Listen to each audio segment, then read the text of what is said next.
following show contains adult content. It's not our intent to offend anyone, but we want to inform you that if you are a child under the age of 18 or get offended easily, this next show may not be for you.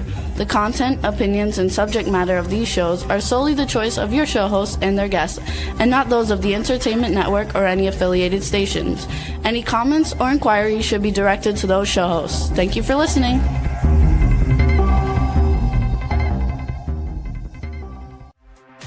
Hey everyone, and welcome to 50 Shades of Bullshit. I'm your host, Christine Lalonde, and this is the podcast where we uncover the truth about online dating. Now let's begin. Hey everybody, I'm Christine, and this is 50 Shades of Bullshit. And we got Jodi back with us today. Hey there, Jodi. Hey friends. Hi, thank you for being here again today. I was so excited to have you back on the show. We are going to talk about a very interesting topic today, but I do want to hear how you're doing. I am here. I'm doing really fantastic. There's a lot of exciting things going on in my life. I love your show. I love the topics that you cover. It aligns with a lot of the work that I do and that I'm interested in. And I've been working with a big expo coming to Denver for people living alternative lifestyles, and it's sex positive, and it's all of these wonderful things. So I'm doing very, very well. I love to hear that. But I do know what you mean about being here. It's like, even though we've got amazing things going on in our lives and we, are doing well, we don't really have anything to complain about. There's just things that make life challenging, on the daily. So That's I right. get it. If you asked me a week ago, I would have told you I'm a wreck. My daughter went off far, far away for college. And it's been really difficult. So life's always with its up and downs, and you're right. We all have our high points. And the funny thing is, that's a high point also, but it was also very difficult. If you ever wanted to see me cry, then was the time. Well, I understand that. Kids grow up and move on, and it's when we're parents, that's really strange to think about. And I never thought about it till it happened to me. When I was growing up and I left home, I could not wait. I just couldn't wait to get out of there. Yeah, as I grew older, I started communicating more and more with my mom. But, when you leave, it's like you don't even think about it. You just have a life and you're living it. And then I had daughters that grew up and moved away and went to college and started lives and have families. And, them not contacting me all the time is heartbreaking. Oh. You know what I mean? Because they're doing what I did. It's natural. I'm not anything special that they ignore, though. There are moments. But, in life in general, as we raise our children, we are madly in love with somebody, like with our whole being. We raise them, we love them, we take care of them, we nurture them, we give them our all. And then 18, 19, 20 years later, they're just gone. It's like the biggest breakup of your life, and it's painful.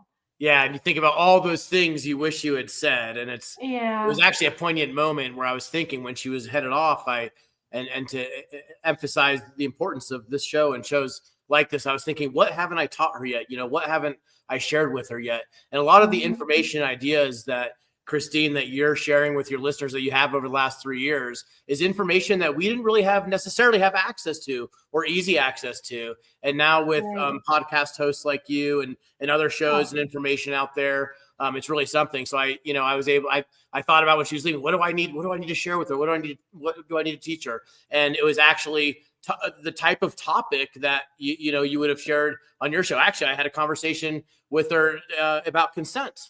That's a good one. Consent is a really good one. And we've kind of touched on it here, but I think doing a show about consent is really important topic. I mean, we used to cover it a lot on Clubhouse when I was in the dating group in Clubhouse.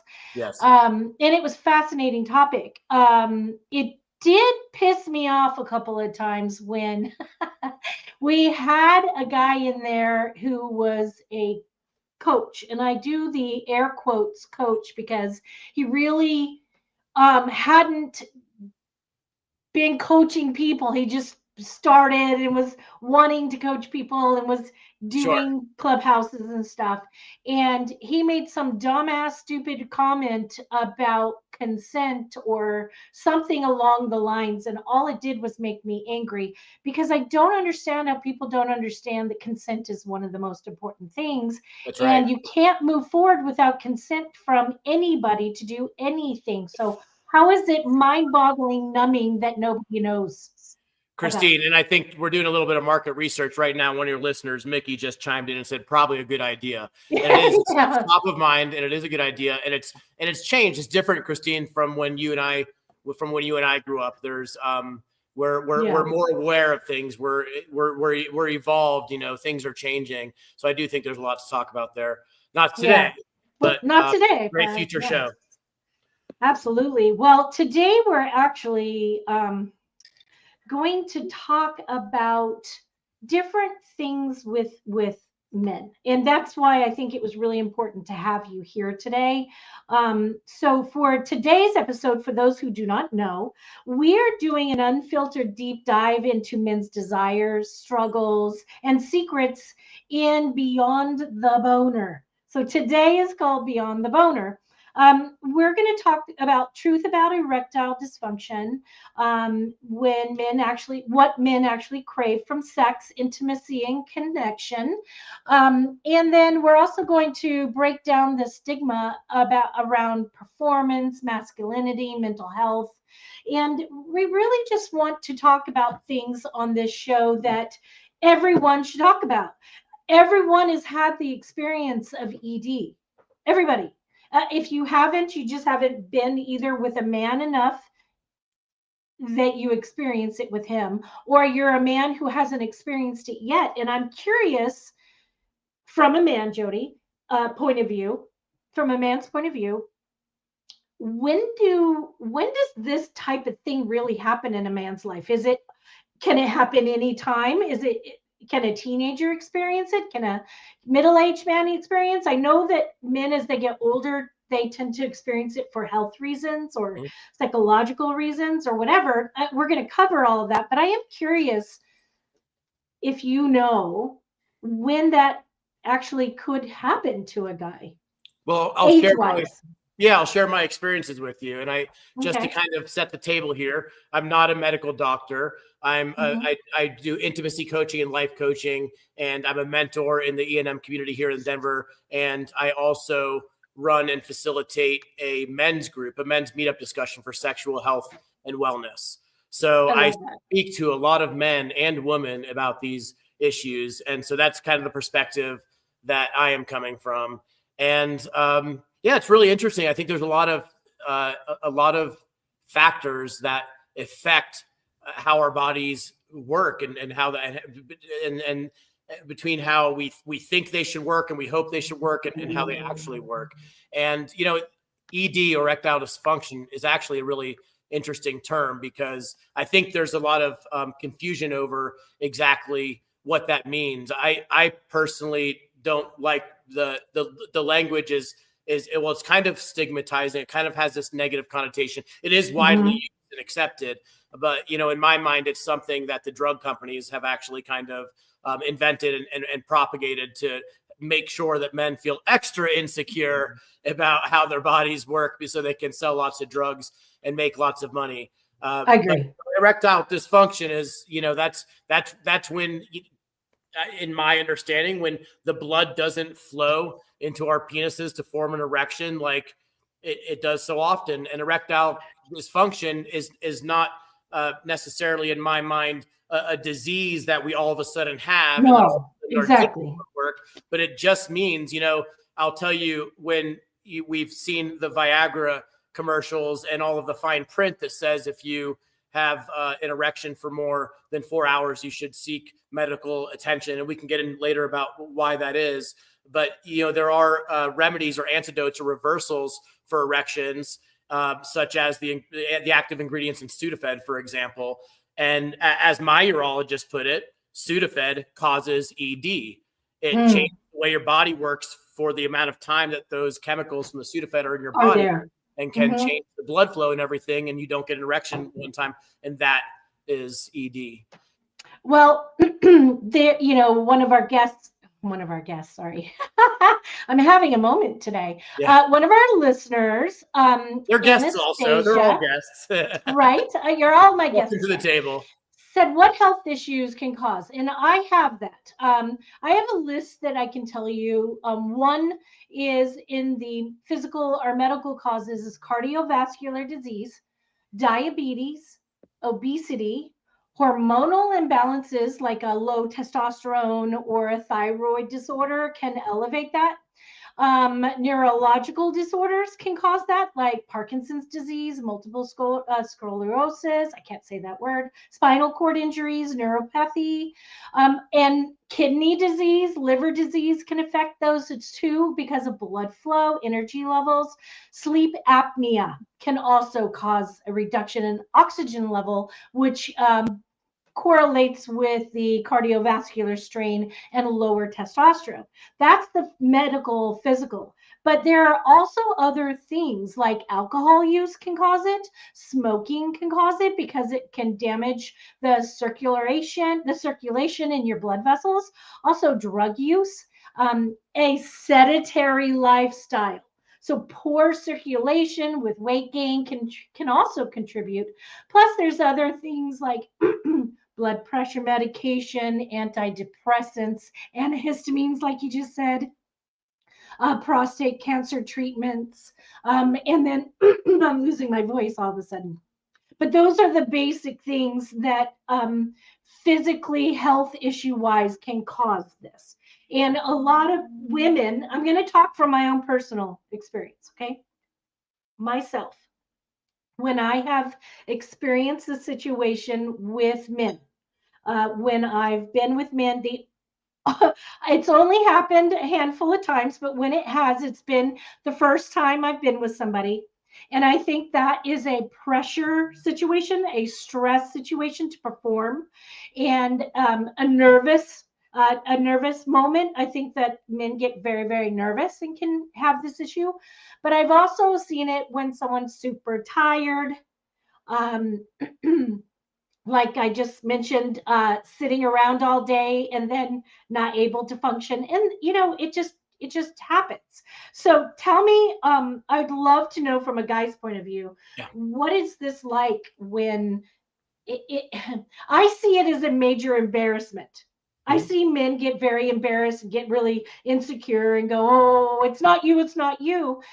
They are trying to reassure women. And I know that a lot of women think, oh my God, is he just not sexually attracted to me? Right. Did I get naked and he got turned off? Right. And it's really none of those things. He wouldn't be there in the first place if he didn't want to be with you. But I think that it causes a lot of, stress, and stress can also keep you from getting to that point. So I'd love to hear from a man's point of view what that's like. I don't know if you've experienced it or you just know of it because of the people you work with. Of course I have. Okay. I'm human. Is my answer to that. I have friends who are men who are closer to my age. We're kind of middle-aged, and they get boners like they're teenagers still, and they're literally in some are in the porn industry, and they're in these kind of high expectations of performance jobs, and they still have moments, whether it's too hot in the room or whatever it is. One thing I just want to call out a takeaway, Christine, you named an awful lot of ways that can affect the blood flow and erections for men. There are so many things, and I want the men and the women and anyone else listening to understand that there are so many factors to consider. And, and the testosterone production is is a really big one. I'll want to circle back real quick to your first question about what age can this happen at. It does, we've seen if you listen to the commercials or if you've read an article about this, as we get older, our bodies change in all these different ways. One of those ways can be blood flow and the efficacy or our erections, basically. So age is certainly, I think, probably one of the biggest factors would be my guess. But I was working with a young man who was in his 20s who was experiencing his body wasn't producing testosterone. It was as if he was a 70-year-old man. And that was affecting all aspects of his life. So I think it can happen to all different ages. I haven't heard of any instances any younger than that, but all ages. Yeah. And as far as feelings go, I can speak for experience. And I want to be open about this because I want men to understand that it's normal, that it happens. And I want women to understand that too. Everybody plays a part. As far as how it feels, there's a lot of feelings going on that you called out. It's not just with the men, but it's the women also. I didn't realize until I had dived into this more that women actually thought it was because of them. That never crossed my mind. And I was like, oh my God, no, you're beautiful. You're sexy. You're turning me on. I'm really sorry. It's just not that way. So it can be really difficult. I think that a lot of, women don't necessarily understand. It's not our body functions. We don't grow up with penises and balls, we don't understand that psychological thing too that can happen when you're with a woman that you're really excited to be with, and then you get nervous and excited and all can go haywire. And the first time it happened, I had a moment that I actually thought, oh fuck, does he not all of a sudden want me? Then I thought, wait a minute, no, he's here, he's naked, he wants to be with me, it's just something's not working. And I thought, oh, he's probably just super nervous or scared. And when he said, it's not you, and I said, okay, thank you for that, but you don't have to tell me it's not me. We don't have to do anything. Let's just cuddle. Let's just hang out. Let's just talk. Let's just let things happen. We don't have to jump right into this. We don't have to push this and worry about it because it's only going to get worse. So I was able to handle that. For you. Well. Great way to handle it. Good for you. Thank you. Well, I was a mature, older woman. I was in my 40s. It was when I had started dating again after my divorce. I hadn't experienced it before then because I got married young in my 20s and had kids and was with, whatever, husband. But I do have a bunch of questions for you because I'm very excited to know a lot about this kind of thing. Do you think that men are more pressured to perform than to actually enjoy intimacy?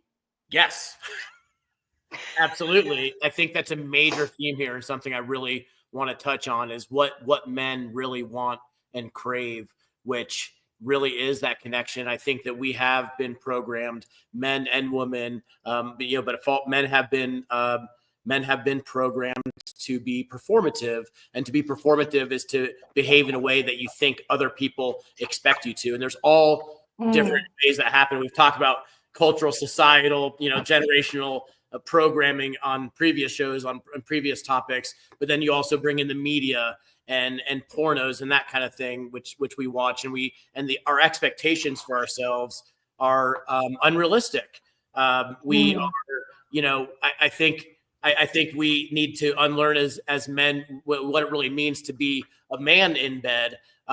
Performance does not equal your worth. Sex is about doing, not feeling. So we're taught that sex is about doing, but it's really about feeling. And erections do not equal masculinity. And, sex isn't something that we should be viewing.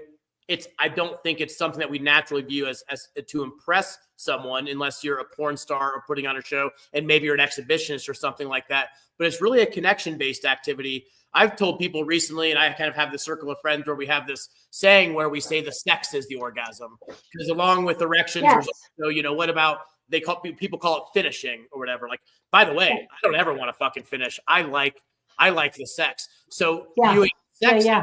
orgasm and the connection of that is something, some work that I've done in my life and something that I help other people with really try to understand. The orgasm is not the finish line. And, sometimes the experience and and I think we're also taught that talking during sex can ruin the moment where thank you, an opportunity to connect. Do you think that men still feel like sexually powerful without an erection, or do you think that that is just too tied tightly to their masculinity? Do you think that they're able to still feel, or do you think that it is just such a mind fuck when they go through that, especially in front of women? Or a partner, not just women, a partner, because men can be with men. You know what I mean? It's like, do you think that that's like they still can feel sexually powerful and can pass that off, or do you think that that's really just tied into the whole like mind game of it? Yes, we can feel sexually powerful and masculine, but most of us do not. And that's where the work begins. And hopefully the work for a lot of your listeners begin listening to this show.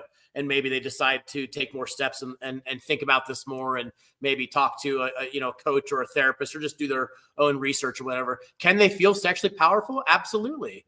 I've been in situations I am very, very sexually active and in lots of exciting ways. And the volume that I engage in sexual activity, it's not going to go, teenage boy boners all of the time.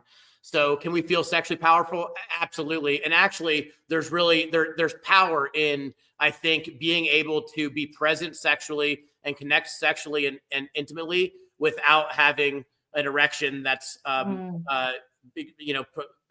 hard enough for penetrative sex. There's other ways we can have pleasure. One of my favorite things to do in the bedroom is 69.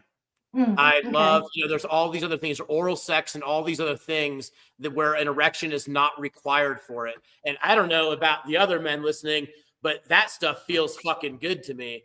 It doesn't have to be vaginal penetrative sex or anal sex if you're men or whatever. There's all these other things. I love light touches. I love my partner's fingernails on my genitals. There are all these fun things that we can do to tease and touch and connect with each other. Absolutely, we can feel sexually powerful, and I want more men to realize this and shed the things that we've been taught and programmed with. I agree. Mickey does ask, does anyone actually get a 4-hour erection? I think that's when you're looking at aid, when you are using some form of oral aid to increase the chance of having an erection and a longer erection. I think those are for when you're taking a special kind of, pink pill, blue pill, whatever you want to call it. And that's a great segue into that part of the conversation too. We can cover this now. I mean, there are, I want to be clear. There's 3 or maybe 4 different approaches, maybe even 5, that 5 approaches that we can do to have erections that are maybe more satisfying for penetrative sex. The number one thing we can do is address our health, our mental health, 100%. our mental health, our emotional and spiritual health, and our physical health.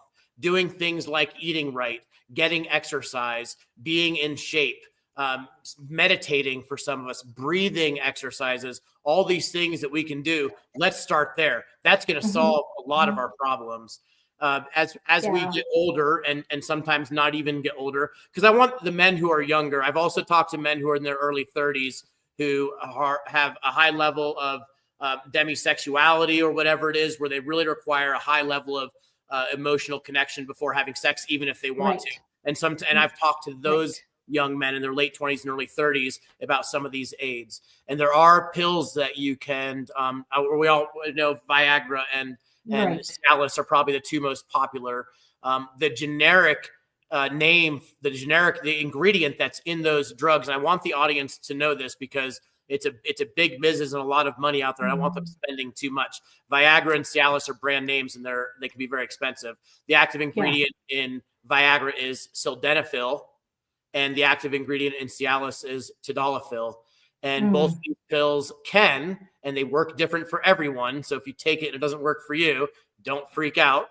Go back, talk to your doctor, or whatever. But they can really aid in erections. And from my experience, and the conversations I've had, and my personal experience, they aid in all different ways. For some people, 50 milligrams of sildenafil or even 100 milligrams might give you a 4 or 6 hour erection. A 6 hour erection can be dangerous.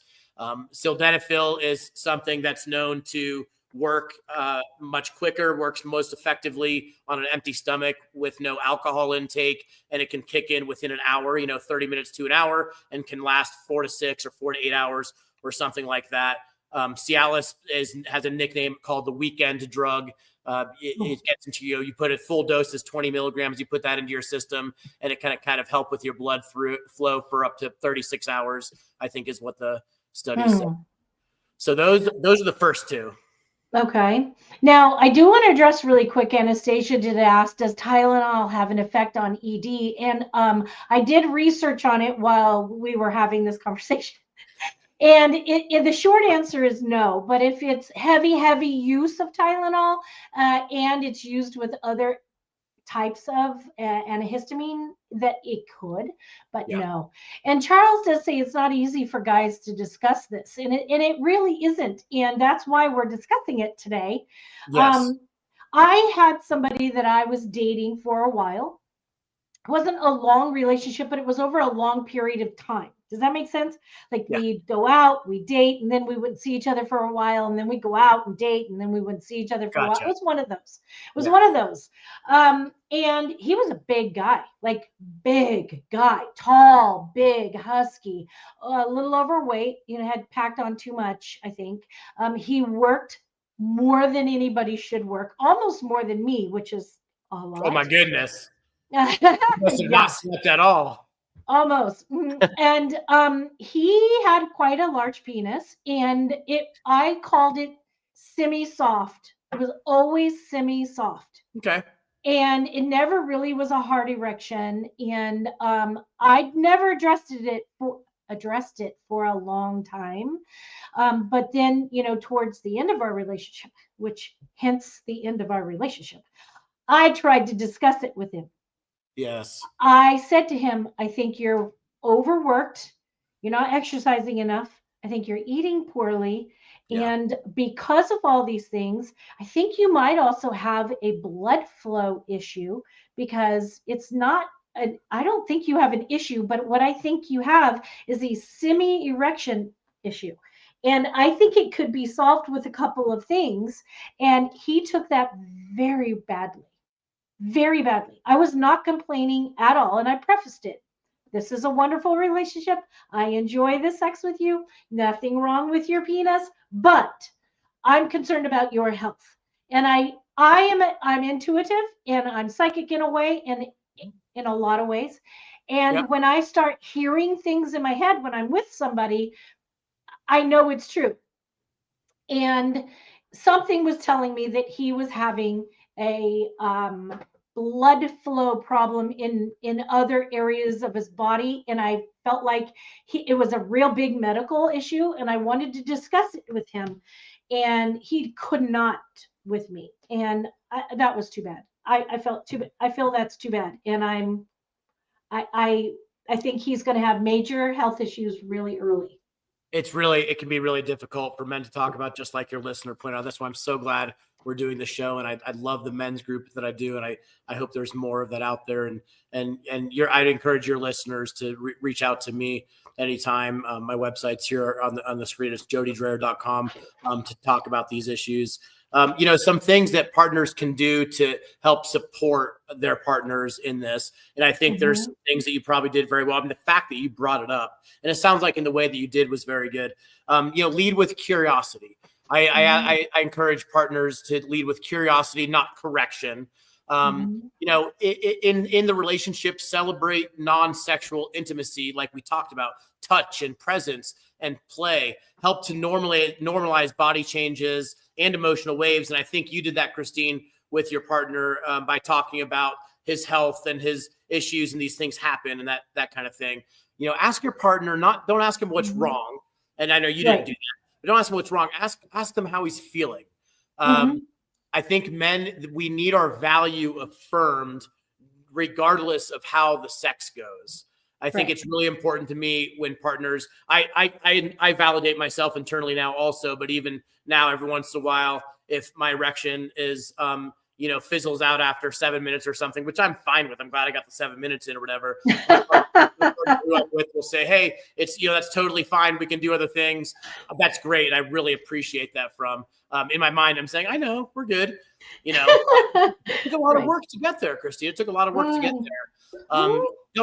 Don't treat it like a to-do list or a problem to solve, but do those things. And just, again, I want to emphasize talking about it and bringing it up and helping us feel safe and comfortable talking about it, that we're not going to be judged or shamed for it. Right, exactly. What do you think about Anastasia's next question? She said, what if you notice that the person's hard-on doesn't last after ejaculation and it happens quickly? Well, I don't think most men keep a hard-on after ejaculation anyway. I think some can gain it back faster or gain it back quickly is what I meant to say. Yep. But I think having ejaculation fast is a little bit different. I don't know. I'm not a man, but I would think that it would have to do with, excitement or stress levels, or it could have to do with, it is so good and you haven't had sex in a while, or you don't masturbate at all. Yeah. And it can happen quickly if you're not even, So the question was about what happens if there's an orgasm, the man ejaculates and then loses his erection. If that's the question, yeah. Oh no, she continued. Thank you, Anastasia. Oh. She says while they're on the ED meds, if they are on erectile dysfunction medication and they ejaculate quickly, and it doesn't stay hard. Ooh. I will convey what one of my urologists told me is it's different for all men. Some men, and I think I'm on this side of things. We have what's called, and maybe you've heard of this, a refractory period. That's the time between after a man ejaculates and he's able to physically get an erection again. And the refractory period is different for all men. I remember when I was a much younger man, that refractory period could be pretty short. It could be minutes, maybe 10 or 15 minutes at the most, but it still needed a 10 or 15 minute rest. There's men out there whose refractory period, they're multi-orgasmic and they'll get hard and come over and over again. Her question, and sounds like maybe a concern, was, well, what about when you're on medication or whatever? Right. That's normal too. I had a urologist tell me just to set expectations. You may have my friends call them perma boners. You may have a perma boner for hours, and you may come over and over again, or you may lose the erection on Viagra. You still may lose the erection after you ejaculate. And then she mentioned something else about ejaculating very quickly too. And that's a whole other topic. I will throw out, I've learned from one of my therapists, who's a sex therapist, and my urologist, the average erection and average sex time and average time to ejaculation is, I believe, in the ballpark of 7 minutes. And so, and I think that's studies and everything. So, if we're thinking about if we should be wondering if something's wrong, if we can't, fuck for 45 minutes, average time is 7 minutes, guys. Do you think that other men talk to other men about this kind of thing? Absolutely. Or do they just keep it to themselves?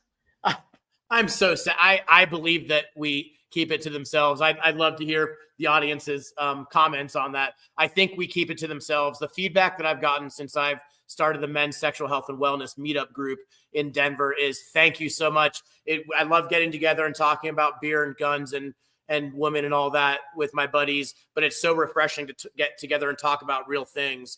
I was part of the men's panel at a big sex convention in New Orleans about 2 months ago, and there was a couple dozen men in the room. And the feedback that I heard from the audience, I was part of the panel, was that we don't talk about this, and I don't have anyone to talk about it to. So I don't think men do talk about this. No, I really try to create a safe, comfortable place around my friends who are men to be able to talk about it with them by sharing my own experiences. And on that path of vulnerability with men, what do you think is the hardest thing for a man to admit about their desires? Oh my gosh, we had a great discussion. Around. I lead a community discussion group separately, and we covered the topic of communicating boundaries, needs, and desires recently. And I think men feel and have been taught to feel ashamed to Mm, articulate their desires agreed. sometimes. I mean, in worst case scenarios, even just when it comes to what I might call kind of the most normal or standard sexual activities, just having penetrative sex. But anything Right. outside of that, anything that they think someone may consider abnormal or a kink, or they've been taught is shameful, Hmm. men are, it is just really difficult for them to talk about. So as far Mm, as expressing their desires, it's difficult, and not expressing your desires it can really harm a relationship, or even just a sexual interaction or it connection. really can. And the It same really rules can. apply. That's a great kind of subtopic, because the same rules apply about how partners can and should be communicating with each other about Yeah. erections, the same way they should be talking about desires. Do you think that women like underestimate how deeply men want to feel connected emotionally? I think so. I mean, we have these, and it's getting better in life. It's Mm, getting better in life, but we've been given portrayed these images of what, I don't know, what our parents, what our society, what religion thinks an image of masculinity and being a man should be. mhm, mhm. And I think, men are taught to not talk about their feelings, to not show their Yeah. feelings, to be tough, to be the protector, to be the provider, and we don't take Mhm, care of ourselves. And yeah, I think it makes it, I think it's really difficult mhm. for men. And I love to see what's I can happening see that. out there in the world now, where that's changing bit by bit. And I know we're planting seeds today for men and women, and more change is going to happen. And really understanding what masculinity actually is, and not what we've been taught it is, and not what we've been Right, right. aimed into thinking it is. I think that men hold on. I think there are some cultures of men who hold on to this. I've got to be strong. I've got to be the provider. I've got to be the tough guy. I can't Yeah. ask for help. I can't Yeah. communicate my thoughts. I can't share how I feel, Yes. because I know men like that. Yes. And even the slightest thing of asking, can I help you with that? The answer is no, no, no, no. It's like no. And I don't know. It just makes me sad because I think they're human, and why can't a man feel that kind of give and receive as well? Yeah, we I can. don't know. I think men want to feel wanted and desired, not just expected to perform. Men, I think we want to be told, and we want to know for ourselves that we are enough. Um, I think Mm, that we want to reconnect with desire and not just function. mm, We want to explore at a pace we're comfortable with. We can be pressured into, and maybe some of it's self-imposed, because of what we think the expectations are of our yeah. partners. We really want to explore at our own pace. We want to feel emotionally safe. I mean, if we're in a sexual situation, if we're expressing desires, if we want to be touched in a certain place, or something done to us, Mm, something that we've been taught that manly men don't do, or is not depicted in pornos or something. If we right, want right, right. touched on aroused by our nipples, or or touched on our asses or something like that, that's all stigmatized. I mean, it almost, part of me still feels weird almost saying it out loud, but oh my god, when I say it out loud, and all these men look up at me and like, what did you just say? Oh my god, you're allowed to say that, you're allowed to think Hmm. that, you're allowed to feel that. And I'd Right. say, yeah, and it feels fucking great, by the way. So I think men want to connect. I Men think are so. deep with emotions, and we mask all these wonderful, beautiful connecting emotions that we have with more sometimes toxic emotions, and just emotions that are angry, and all these other and all these other things that just kind of keep us from connecting with our divine masculinity. Yeah. Do you think, I'm always curious if men are secretly wanting to be pursued the way women are. Do you think that is like that, or do you think that we are still in this place where it's the men pursue the women are, do you think that role is still the same, or do you think men really want to be pursued like women? Let's have a conversation about it. I mean, I would let me answer with a question for now. Why wouldn't men want to be pursued? Or let me ask it this way, Christine. What do you feel as a woman? What does it mean to you to be pursued by a man? Interest, effort. Yeah. Conscientiously putting in,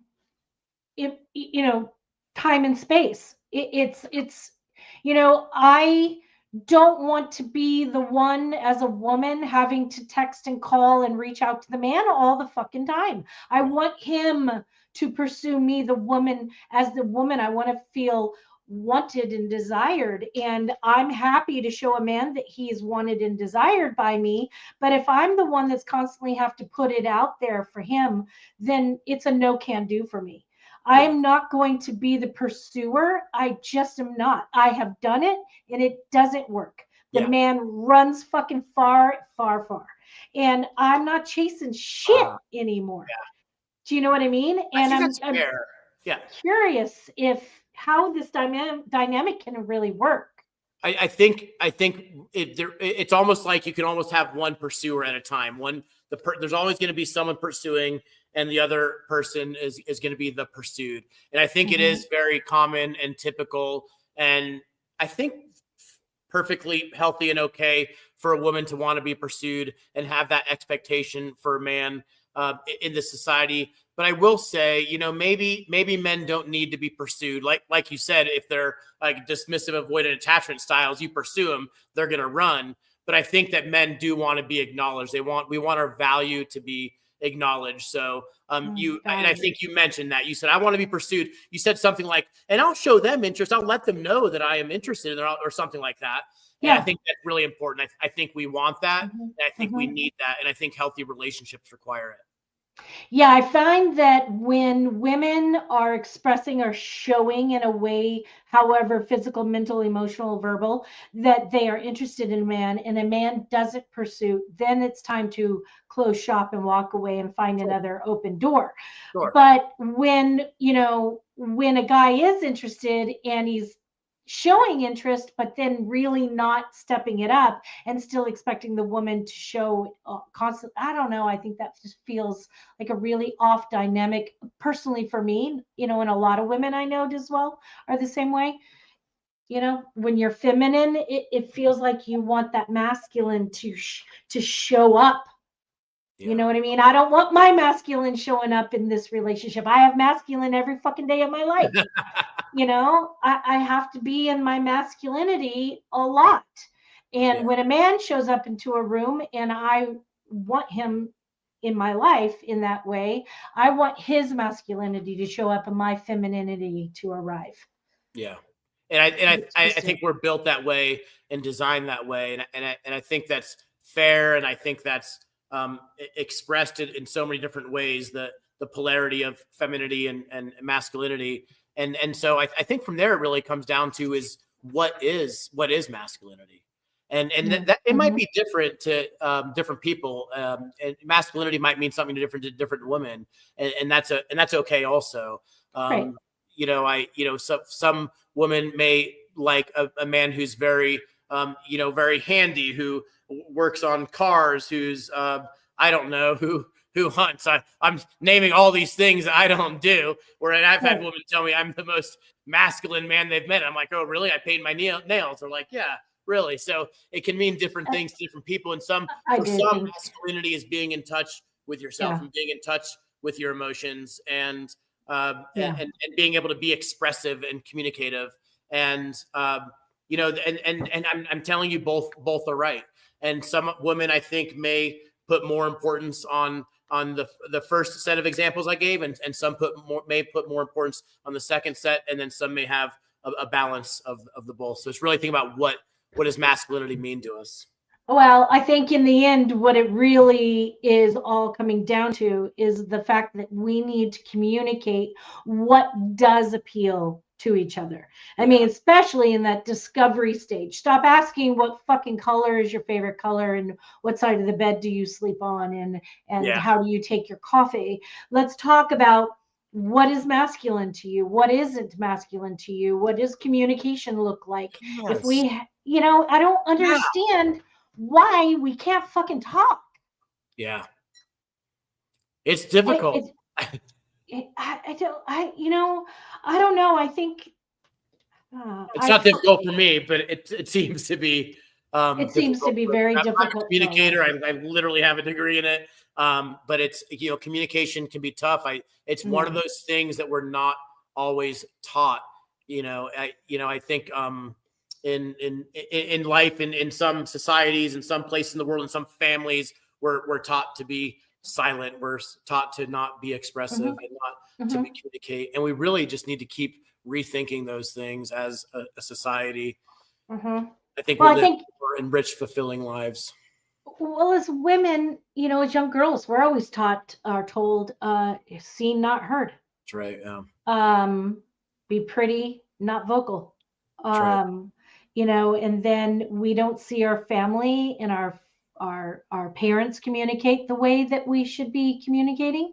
So therefore we learn, to keep shit to ourselves and to not talk. And, when I was growing up, I was told, you don't talk about sex, you don't talk about religion, you don't talk about politics, and you don't talk about money. And I was like, what the fuck you talk about? I mean, what's your favorite color?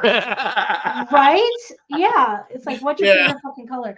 So, that is crazy to me that we're told so much what not to talk about, but yet we're not really talking about the things that lead to solid relationships and communication in the bedroom, out of the bedroom, about money, about religion. People are getting married without having discussions about what is going on in their lives. And then when they are confronted with a problem and they don't know how to discuss things together, they don't know how to communicate properly, that's where our divorce rate comes in. Yes. And people are always like, oh well, the divorce rate, look at it, it's 50%. And I always say, what about the other 50% that are communicating and talking and having real relationships? I mean, why aren't we focusing on the glass half full instead of empty, so to speak? But I think, that the more we talk about these things, the better it is that people start to go, oh, well, like Charles said, he said, not easy for guys to have this discussion. Well, maybe knowing that your friends and other men in your life actually need to discuss these things. It's like, who's going to be brave to say, how does that conversation start? And how do we have conversations that are meaningful and help each other? And that's where I'm trying to be in this show, to help people understand that without communicating, without expressing our feelings, without talking about these things, we're hitting our head on a wall over and over and over. We're going crazy because we're not doing the things that help us step out and communicate and bond and discuss things. I mean, I used to be terrified of discussing things. People used to say, oh, can we talk? And immediately I'd get sick. Yeah. Because it was always bad. Yeah. And now I'm like, yeah, let's talk. Let's do it. What do you got to say? Because I can handle whatever you're going to say. If it hurts me, I'll tell you, hey, that was a little harsh. That hurt a lot. Can we talk about why you're so aggressive about that? Like, yeah, what? I think a lot of listeners can relate to that. I think this is why couples and individuals sometimes hire therapists. We call it talk therapy, literally to help us talk and communicate. In some of the coaching that I do, helping couples and individuals communicate with their partners, their family about things. Communication's so important, and I love that you've created this platform for the last several years to be able to start conversations about things. important Well, matters. that's the goal. Yeah. I really hope that people can look at each other and go, hey, something seems off. It doesn't feel right. We've been together for X amount of time. Well, maybe we should just talk about some things. Let's just open the floor to communicating about whatever you feel. Yeah. I think, just start somewhere. It doesn't have to start with your ED problem. Yeah. It can start with, just the small stuff. But we have to start learning to communicate. Lead with curiosity. Lead those conversations with curiosity. You'll be okay. Exactly. Well, thank you for being here today. Time went really, really fast. Yes. We'll have you back again real soon. I'd love to have you more often than not. Okay. Really appreciate having these conversations. I appreciate being on the show. I appreciate connecting with you, Christine, and your audience. Thank you. We appreciate it too. And thank you for being here and talking to us so openly about such a sensitive topic for men. And I just want men to know that it is nothing to be ashamed about. There's a reason for everything, and it's okay. It's okay. We all have an issue sometimes, and it's just normal shit. Head on. Let's just be okay with talking. Yeah. All right. Well, thank you everybody for coming today. I love it when you all come and talk with us and listen. Yeah. We are back next week. Oh, by the way, really quickly, I know we're over time, but next week I have a therapist that's coming on that's going to talk about how she was swindled by a con man who was a sociopath. So it can happen to anybody, and next week it's going to be exciting. I can't wait to listen to that one, actually. Awesome. So same time, same place next week. And until then, let's just keep this shit real. If you enjoyed this episode, please share with your friends, like and follow us on Instagram at 50 Shades of _bullshit and Facebook at 50 Shades of Bullshit. Thanks so much for listening, and we really hope to see you again next week.